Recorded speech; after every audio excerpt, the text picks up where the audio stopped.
It's no secret that visual novels are a medium often tailored to specific demographics. This is one of the reasons why so many of them feature self-insert characters as protagonists, since it is perfectly possible to design a character that behaves the same way the readers might. At the same time, a good understanding of its audience can also lead to narratives with themes that address issues relevant to their everyday lives. However, this approach is something of a delicate matter since this medium is still at its core meant to offer a brief window of escapism. That's why striking the right balance between provocative ideas and comforting storytelling is the key to avoiding an alienating experience.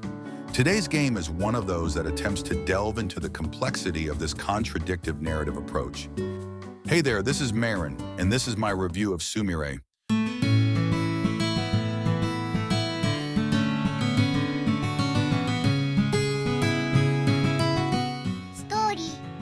Sumire is a story about social outcasts.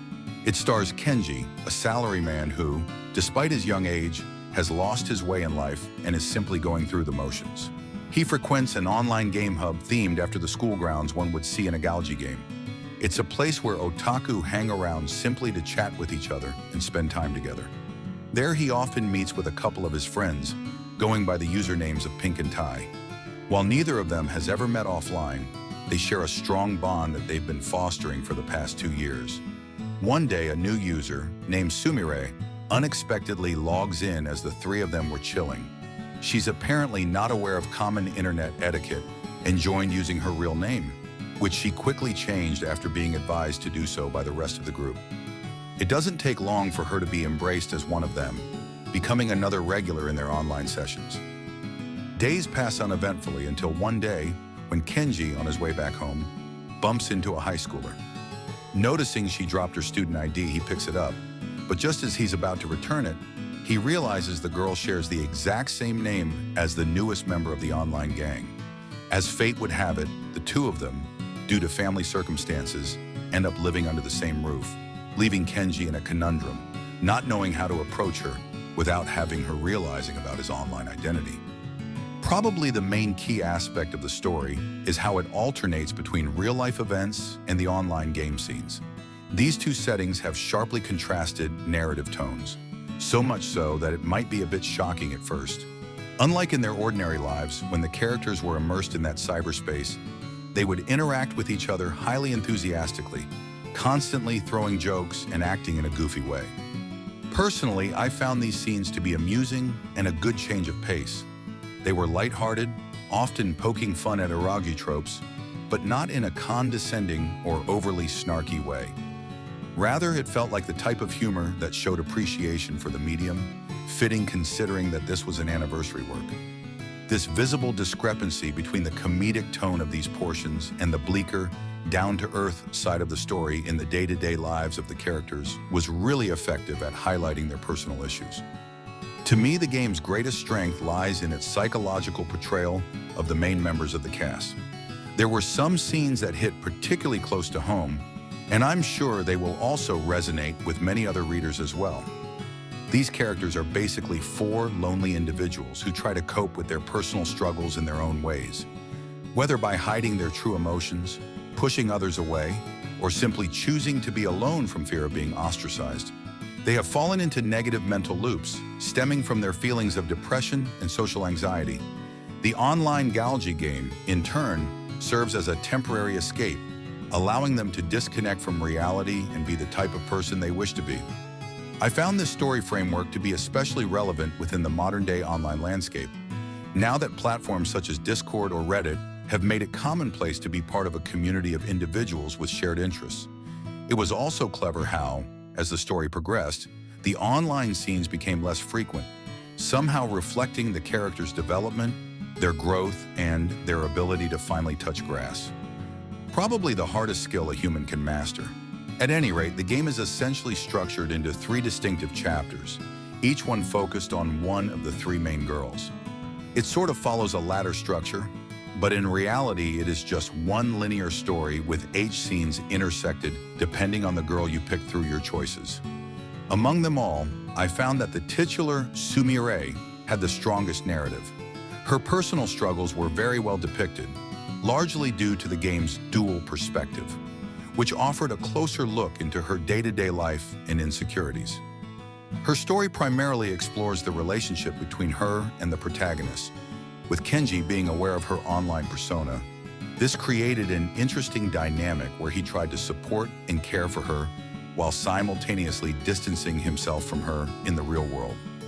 There was certainly a chance that this approach could have been more frustrating than anything, but what made it work was that the protagonist was also depicted as a flawed and insecure individual. On the other hand, Sumire herself also worked really well as a character, with a realistic yet endearing awkwardness. Overall, I found this chapter to be well-paced and quite enjoyable.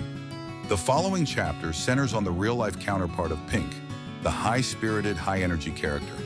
Without delving too much into spoilers, I found the disparity between her online persona and her real-life behavior to be somewhat jarring. At first, it was hard to fully believe this personality gap, but her growth throughout the chapter felt natural enough to ultimately justify it. I will say, though, I felt the pacing was a bit sluggish at times, often repeating similar dynamics, as well as one point in the story where the progress seemed to regress for no good reason. Nothing terrible, but probably not as good as the previous chapter. The final chapter focuses on Tai, the last remaining friend from the group. This is where the story gets more ambitious, slightly shifting its genre to place greater emphasis on the plot. To be honest, my first impression upon reaching this part of the story was that the game had abruptly thrown away its strengths in favor of a direction that didn't quite align with the rest of the plot. It basically required me to readjust my expectations in order to enjoy it. However, while the foreshadowing was well established, I felt like the storytelling took a turn for the worse. There were far too many flashback sequences, which made the narrative feel disjointed, dragging down its pacing alongside it. It was also weird that, when the story moved away from those flashback scenes, the protagonist's involvement in the narrative was barely significant. And, needless to say, the rest of the girls had an even smaller presence. Admittedly, the chapter itself wasn't bad, and it served as a decent conclusion, but the change in its narrative priorities could have been handled more elegantly, in my opinion. I think that's how I feel about the game in general. It had plenty of great ideas, but their execution lacked finesse. For example, when the story began to focus on the girls individually, the rest essentially vanished from the plot. This was unfortunate, as it meant that you barely got any chance to see the outcomes of their character growth. That final chapter could have also been far more impactful if the conclusion was the result of the character's collective journey, but since it consisted mostly of flashbacks, this wasn't the case. In hindsight, if the storytelling devices had been more evenly distributed throughout the whole game, this last chapter might not have stuck out so much, improving the overall cohesion of the narrative. I also want to briefly touch on how the game handled its Eero content, because I found this aspect to be hit or miss. At the start of the game, it basically bombards you with a handful of CGs and scenes, which at first felt slightly out of place, but in retrospect, you can justify them as a manifestation of the character's detachment from reality, as they use those interactions as a form of escapism. However, once the characters were actually romantically involved, the H scenes appeared with little buildup, and some felt rather unnatural, having little regard for their context in the narrative. One character even has all of her scenes outside of the story as extras in the main menu. The issue is that early barrage of H content sort of sets a precedent that the game never meets. I will say, though, I appreciated how, from time to time, it used nudity in a non-Eero way. Oddly enough, it gave a more grounded feeling to some scenes. There's just one final point I want to make here, which is regarding the game's extra content. As pointed out earlier, Sumire was meant as an anniversary title for Nekoneko Soft. What this entails is that it features plenty of references and even playable portions of previous games of theirs. Needless to say, all of this is completely optional and doesn't interfere with the actual story, something even the game states right at the start. Out of all that content, the most substantial one is the inclusion of the entirety of Hiyori's route from the 2001 visual novel, Mizuiro. It's quite enjoyable on its own, clearly reminiscent of other VNs of the era, such as Kanon or To Heart. This, however, raises the question, should one review this game based on the merits of its story alone, or instead as a product? Because as a bonus, I think these are fantastic additions to the game, but it's not like they are going to improve the story itself in any meaningful ways. But then again, if you are a fan of Nekoneko Soft games, I can see this being one of the main reasons to check this game out. As far as the presentation is concerned, I found it to be a bit messy. Some aspects are fairly decent, with nice details here and there, such as how the text box changed between the real life and the cyber world scenes. The game switched between a plain black box and a colorful one, which I thought properly conveyed the contrasting tone of the two. At the same time, this feature was slightly buggy. If you went to the menu and tried to change the opacity of the black text box, it would automatically revert to the colorful one, although I have no idea if this was intentional or not. The quality of the art was all right, nothing amazing, but it did the job. However, I thought there were some little inconsistencies, such as the protagonist's sprite looking slightly disproportionate when placed next to one of the girls. There was also one random chibi CG, which looked fine, but it was literally just one single instance of one of the girls. The rest of the cast didn't get any CGs like that, which I don't quite understand why. The music, however, was pretty good. It had a decent number of tracks, and none felt out of place or tedious to listen. It even included a couple vocal songs in its soundtrack, which always helps elevate the emotional scenes. That being said, some tracks weren't looped correctly. I think the issue was that the looping was meant to skip the intro of the track, but for some reason the game looped them in their entirety. As for the voice acting, it was all right, but the quality of the audio was honestly quite poor. Whenever a character would raise their voice, it would audibly clip and distort. This was especially noticeable with the protagonist's little sister, who was constantly speaking loudly. There were also a couple of random voice lines that didn't play back correctly, but this was just one isolated instance. Generally speaking, the overall presentation of the game just gave the vibe that the game could have benefited from a little bit more of Q&A. In conclusion, Sumire is a visual novel that has the potential to deeply resonate with plenty of readers. It powerfully depicts mental struggles, such as social anxiety and self-isolation, while also delivering satisfying and believable character development arcs.